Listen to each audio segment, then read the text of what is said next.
친절한 시사, 시원한 통찰, 노영희의 출발 새 아침, 슬기로운 인터뷰.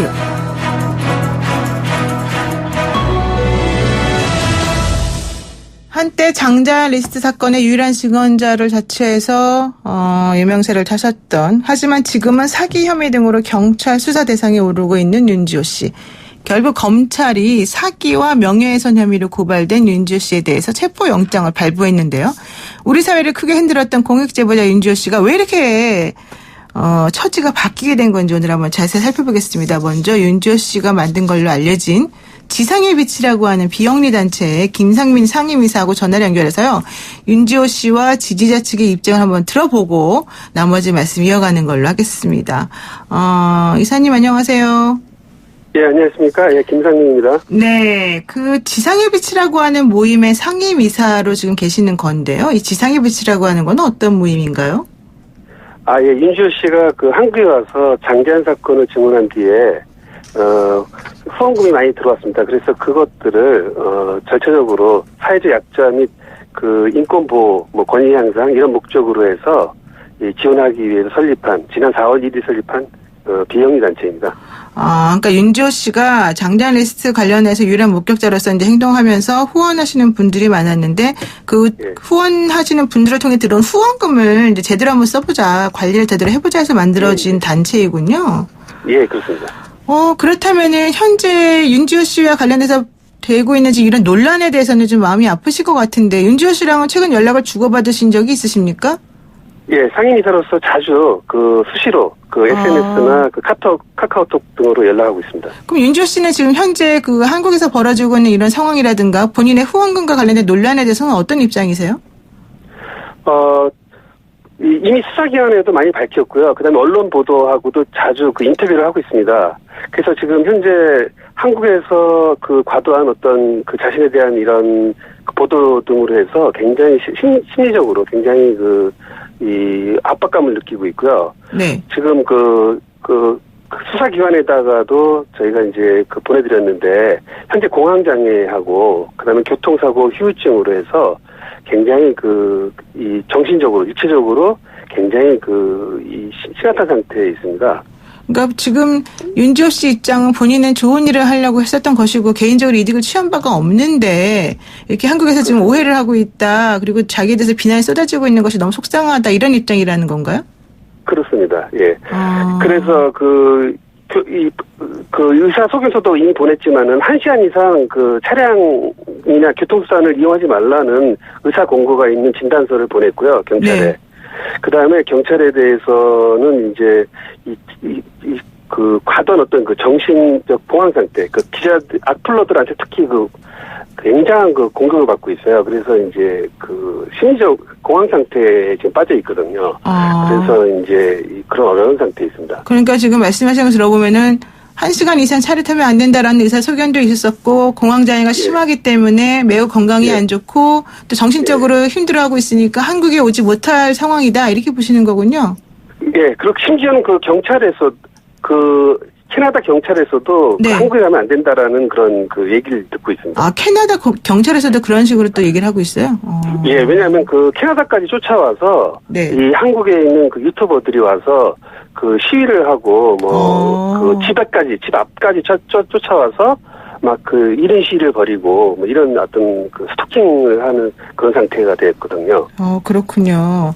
예. 자, 그렇다면요, 지금 이제 이렇게 문제가 불거지게 된 게 결과적으로는 윤지호 씨를 둘러싼 여러 가지 의혹들이 해명되지 않았기 때문이다라고 볼 수밖에 없는데요. 체포영장까지 나온 상황에서 어쨌든 지상의 빛이라고 하는 우리 상임이사가 보시는 상황은 이 원인이 도대체 어디에 있다고 좀 보세요?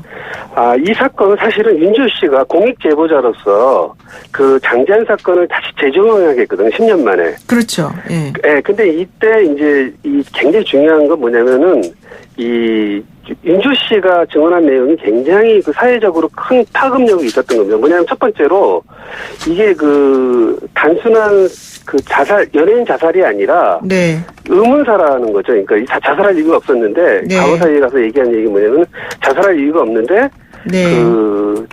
이 의문사로서 죽었다. 특히 국정원이 관련된 게 아닌가라는 게 있었고요. 네. 그다음 두 번째로는 이게 단순한 성폭행이 아니라 마약을 이용한 특수 성폭행이었다는 이제 그런 걸 증언을 했어요. 두 번째로는. 네네. 그 다음에 세 번째로는 장기한 리스트에 대한 증언인데, 네. 유력 정치인, 네. 예를 들면 대선 후보였던 정치인, 그 다음에 이제 재벌 관련된, 네. 그 다음에 우리나라에서 누구나 알고 있는 1등 언론인, 사주. 네. 이런 사람들에 대해서 증언을 쭉 했거든요. 그러다 보니까 이 사람들로서는 굉장히 정치적으로 굉장히 민감한 사건이 된 거죠. 네. 그래서 이제 굉장한 사회적으로 이 큰 파급력이 된 거죠. 근데 이런 부분들에서는 아직 연락이 제대로 이제 밝히지 않은 거죠. 그런데 지금 말씀하신 그런 내용 대부분은 사실은 경찰이나 이런 쪽에서는 증거가 없다. 그냥 윤주 씨 일방적인 주장이다라고 했기 때문에 문제가 더 커지고 있는 거잖아요. 그런데 이제 그것이 무슨 말씀이냐면, 네. 자, 윤주 씨가 지금 얘기하는 거 뭐냐면은 바로 검찰하고 경찰이 문제라는 거거든요. 이 사건을 덮은. 이 사건을 덮으려고 하는 의도를 가진 사람들 때문이다. 그래서 검찰과 경찰, 특히 검찰 수뇌부들을 저희가 이제 고소를 한 거거든요. 저희 시민단체들에서도. 왜냐면 장전 사건을 덮은 책임이 누구에 있냐면은, 네. 검찰 수뇌부에 있다는 거죠. 그 당시에. 그렇다면 좋습니다. 윤지호 씨가 체포영장 발부된 이후 SNS를 통해서 지금 우리 이사님 말씀하신 것처럼 무엇을 덮으려는 거다. 왜 덮으려고 하느냐 이렇게 물어봤단 말이에요. 그럼 여기서 말하는 덮으려고 하는 무엇은 정말 뭐예요, 그러면? 그러니까 이제 덮으려고 하는 것들은 이제 지금 이 사건, 장제한 리스트로 인해서 폭로될 사람들이 있지 않습니까? 방금 얘기한 세 사람, 세 가지. 언론사라든가. 검찰이라든지 검찰 수뇌부. 네. 그 다음에 이제 언론이라든지, 그 다음에 정치인이라든지 관련된. 이런 사람들이 이 사건을 덮기 위한 이제 목적이 있다고 저희는 보는 거죠. 그러니까 본인들의 잘못된 행각이 드러날 것이 두려워서 그걸 덮으려고 하는 상황에서 윤지호 씨 스스로는 지금 피해자가 된 거다. 이렇게 보신다는 거죠? 그렇습니다. 이게 정치적인 사건이죠. 이건 정치적으로 이걸 해석하고 있기 때문이다. 그렇죠. 좋습니다. 그러면은요, 지금 윤주 씨에 대해서 의혹을 제기한 인물들을 대상으로 해서 고소고발을 진행하고 계시는 건데, 그럼 앞으로 수사에 대해서는 어떻게 지금 돼야 된다고 보시는 거예요? 그러니까 이 사건에 대해서 사실은 이 사건이 지금 원래 고소고발이 된 이유가 뭐냐면은 후원금이 문제가 있고요, 첫 번째. 근데 그 후원금의 경우는 이상호 기자가 이제 주도를 해서 한 거거든요. 본인은 한마디도 하지 않고 네. 이상호 기자가 좀 도와주자 이렇게 해갖고서 시작된 거였고요. 네.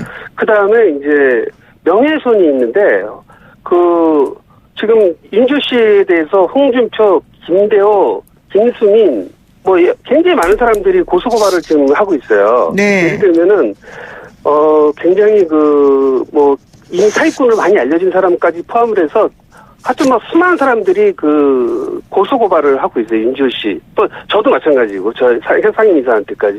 그래요? 그래서 이게 무슨 의미냐면은 굉장히 증인들을 막 괴롭히는 어떤 그러니까 증언자들을 괴롭히기 위해서 하는 것이 아닌가 하는, 뒤에 어떤 큰 배경이 있지 않는가 하는 그런 저희가 의심을 하고 있어요. 이런 고소고발의 남발에는. 네, 그렇군요.